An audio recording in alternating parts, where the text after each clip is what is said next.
Hello, Simon Zink here with the BSF Pro team, and today we're going to go over a little activation, drill, and speed sequence that focuses on the development of a higher hip and gliding position. You'll see we're on about a 200-meter piece of flat pavement, and we're starting the sequence with just some no-pull skiing to better feel and activate our glutes.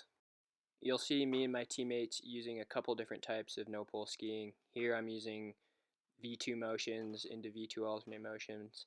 You'll see Graham in the background there having his hands in sort of a stable position where he's just focusing on using his legs and keeping his upper body stable. So a high hip position, or one where our center of mass is stacked forward and above our hips, our knees, and our skis, is important for a couple of reasons. The first is power production, ensuring that biomechanically we can transfer energy from our center of mass through our legs and into our skis.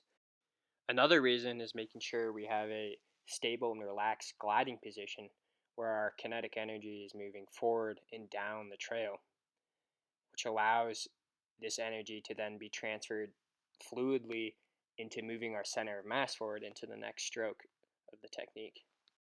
After a good 5 to 10 minutes of no-pull skiing, once we feel like our glutes are properly activated, we're going to go into the first drill. So this is a no-pull drill where you can see every time I'm coming up onto my gliding position, I'm putting my arms above my head, and this is going to force my torso and my center of mass to actually be stacked forward and over my hip and my ski.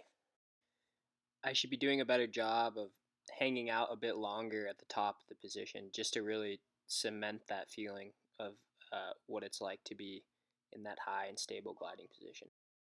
You'll often see skiers that aren't able to get in this high position.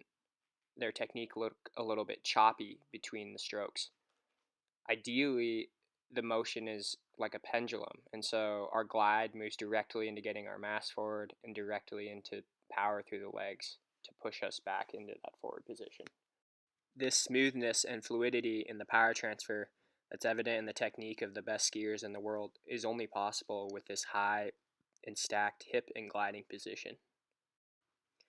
Now that we've primed this high hip and gliding position, we're going to go into a bit more speed and power. So in this drill, we're alternating from 10 smooth, long pushes into 6 pushes as quick and powerful as possible. The goal is to keep reminding yourself that even as the cadence and the limb velocity increases as we produce more power, as we start sprinting and move from a distance pace into more of a sprint or interval pace, that this hip position and the gliding position remains the same. We'll do about 5 sets of these, so 5 sets of 10 long pushes into the 6 sprint pushes, and then take a break and then repeat the drill.